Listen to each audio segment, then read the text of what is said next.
मंडळी, पितृपक्षाच्या या 15 दिवसात जे ग्रहमान तयार होतंय त्या ग्रहमानाचा लाभ काही राशींना होणार आहे.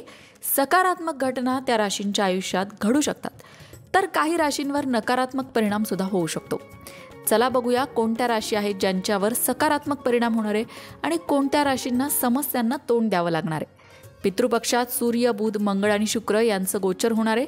गोचर अर्थातच स्थान बदल म्हणजेच काय, तर पितरांच्या आशीर्वादाने आणि ग्रहांच्या स्थलांतरणामुळे 7 राशी आहेत ज्यांना लाभ होण्याचे संकेत ज्योतिषशास्त्राने वर्तवले आहेत. सगळ्यात आधी सुरुवात करूया मेष राशीपासून. मेष राशीच्या लोकांसाठी हा काळ वरदान ठरणार आहे. तुम्हाला आर्थिक समस्यांपासून मुक्तता मिळेल. या काळात तुम्हाला जीवनात प्रगतीच्या अनेक संधी मिळतील. कामात यश मिळेल. वैवाहिक जीवन आनंदी राहील. तुम्ही तुमच्या प्रियकरासोबत वेळ घालवाल. कुटुंबातील सदस्य आणि मित्रांकडून तुम्हाला पाठिंबा मिळेल. हा काळ तुमच्यासाठी खूप शुभ राहणार आहे. वृषभ राशीसाठी मात्र हा काळ पूर्ण शुभ राहील असं म्हणता येणार नाही, पण अशुभ राहील असंही नाही. संमिश्र परिणाम या काळात वृषभ राशीच्या लोकांना मिळू शकतात. म्हणजे कासव गतीनं का होईना, पण नोकरी आणि व्यवसायात प्रगती करताना तुम्ही दिसाल. गुंतवणुकीसाठी मात्र हा काळ लाभदायक आहे. कौटुंबिक जीवन सुद्धा आनंददायी असेल. पितरांच्या आशीर्वादाने जुने व्यवहार मार्गी लागतील. अडकलेली कामं पूर्ण होतील. या होत्या काही चांगल्या घडणाऱ्या घटना. पण काळजी कुठे घ्यायची आहे? सहकाऱ्यांशी वागताना बोलताना काळजी घ्यायची आहे. कामाच्या ठिकाणी, व्यवसायाच्या ठिकाणी सबुरीने वागायचं आहे. अन्यथा भांडण, राग या सगळ्या गोष्टी होऊ शकतात आणि ज्यापासून या काळात तुम्हाला दूर राहायचं आहे. नाहीतर नुकसान तुमचंच होणार आहे. मिथुन राशीच्या लोकांना मात्र हा काळ शुभ परिणाम देणारा असेल. आर्थिक लाभ होतील, ज्यामुळे आर्थिक परिस्थिती चांगली होईल. आध्यात्मिक आणि धार्मिक कार्यात सहभागी होण्याची संधी मिळेल. नोकरी आणि व्यवसायात तुमची प्रगती होईल. वैवाहिक जीवन सुद्धा आनंदी राहील. तुम्ही तुमच्या जोडीदारासोबत वेळ घालवाल आणि कौटुंबिक जीवन सुद्धा त्यामुळे आनंदी असेल. कर्क राशीच्या लोकांसाठी तर हा काळ आनंदाचाच म्हणावा लागेल. घर असो, नोकरी असो, तुमच्या कामाचं कौतुक होईल. जुनी येणी वसूल होतील. वादविवाद मात्र तुम्हाला टाळावे लागतील. कर्क राशीच्या लोकांना एकोप्याने राहण्याचा सल्ला दिला जातोय, कारण तरच त्यांना लाभ होईल. काही बाबतीत नमतं घ्यावं लागेल, पण नाराज होऊ नका. भविष्य उज्ज्वल आहे. श्रद्धा, सबुरी महत्वाची. पितरांच्या कृपेने मातुल घराण्याकडून तुम्हाला धनलाभ होण्याची शक्यता आहे.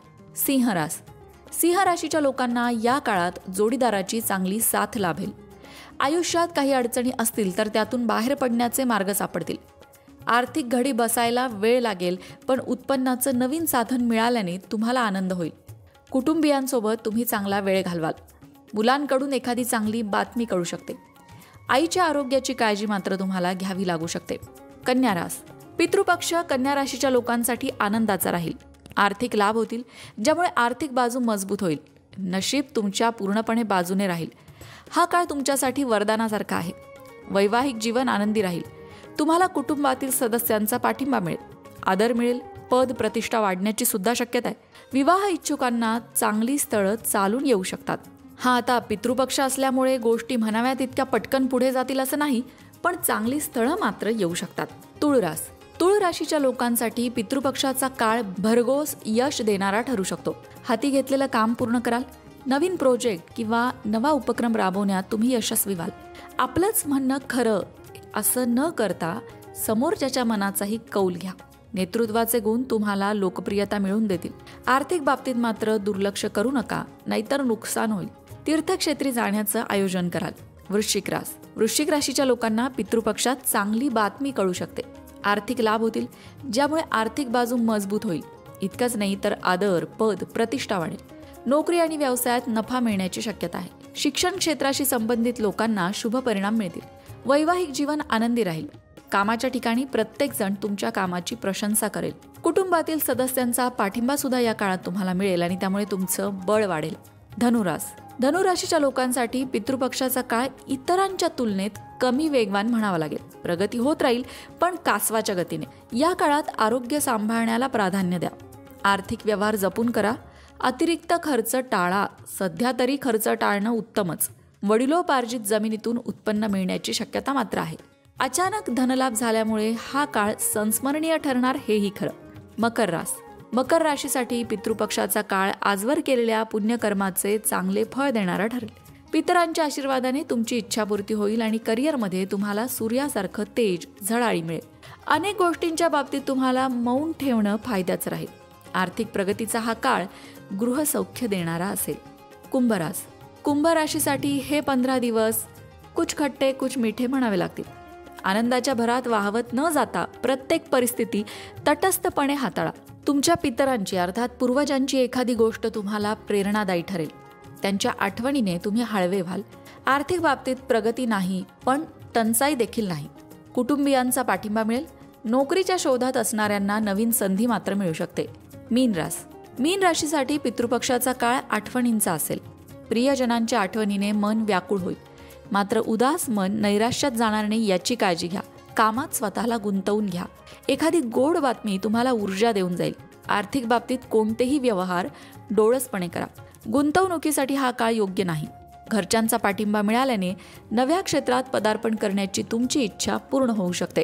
मंडळी, पितृपक्षाच्या या काळामध्ये 12ही राशींवर कसा परिणाम होणार आहे ते आपण पाहिलं.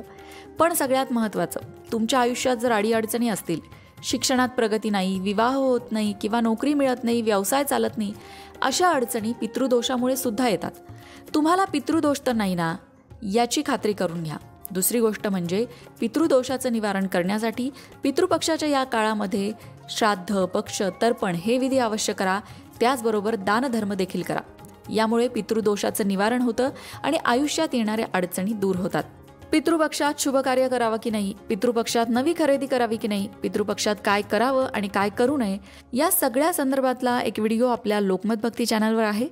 तुमच्या शंकांची उत्तरं तुम्हाला त्या व्हिडिओमध्ये नक्की मिळतील, तेव्हा तो व्हिडिओ नक्की बघा. त्या व्हिडिओची लिंक तुम्हाला डिस्क्रिप्शन बॉक्समध्ये मिळेल. आणि या व्यतिरिक्त सुद्धा पितृपक्षासंदर्भात तुमच्या मनात काही शंका असतील तर त्या तुम्ही कमेंट बॉक्समध्ये विचारू शकता. तुमच्या प्रश्नांची उत्तरं घेऊन येण्याचा प्रयत्न पुढच्या व्हिडिओत आम्ही नक्कीच करू. अशाच प्रकारच्या माहितीपूर्ण व्हिडिओंसाठी लोकमत भक्ती चॅनलला सबस्क्राईब करा आणि बेल आयकॉनवर सुद्धा क्लिक करा, म्हणजे आमच्या नवनवीन व्हिडिओचं नोटिफिकेशन तुम्हाला मिळत राहील. तसंच योग्य आध्यात्मिक मार्गदर्शनासाठी लोकमत भक्तीच्या फेसबुक पेजला फॉलो करायला विसरू नका.